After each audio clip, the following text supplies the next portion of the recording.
রাহুলের বিদেশ যাওয়া কি শেষ মুহূর্তে থেমে যাবে, নাকি একটি সিসিটিভি ফুটেজই বদলে দেবে পুরো ঘটনা? এতদিন যাকে সবাই দোষী বলে বিশ্বাস করছিল, আজ সেই মানুষটি এমন এক সত্য সামনে আনতে চলেছে যা জানার পর সবাই হতবাক হয়ে যাবে।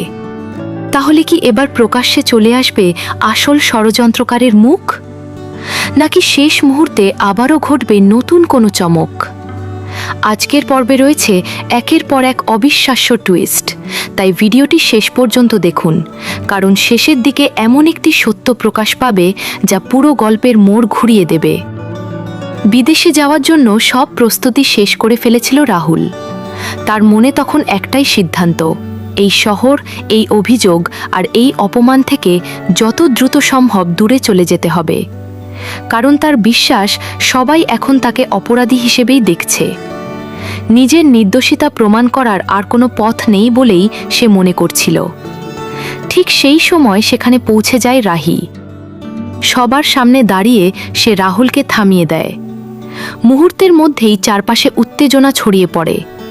কেউ বুঝতে পারছিল না শেষ মুহূর্তে রাহি কেন এমন করল। সবাই শুধু তাদের দুজনের কথোপকথন দেখছিল। রাহুল প্রচণ্ড রেগে যায়। তার কণ্ঠে ছিল হতাশা আর অভিমান। সে জানিয়ে দেয় আর কোনো ব্যাখ্যা শুনতে চায় না। তার বিরুদ্ধে যে অভিযোগ উঠেছে সেটাই এখন সত্যি বলে সবাই বিশ্বাস করছে, তাই সে এখান থেকে চলে যেতে চায়। কিন্তু রাহি একটুও ভেঙে পড়ে না, বরং দৃঢ় কণ্ঠে বলে, আর মাত্র কয়েক মিনিট সময় দাও। তারপর যদি মনে হয় আমি ভুল, আমি নিজেই আর তোমাকে আটকাবো না। কিন্তু সত্যিটা একবার নিজের চোখে দেখে নাও। রাহুল কিছুক্ষণ চুপ করে থাকে, তারপর অনিচ্ছা সত্ত্বেও রাহির সঙ্গে যাওয়ার সিদ্ধান্ত নেয়।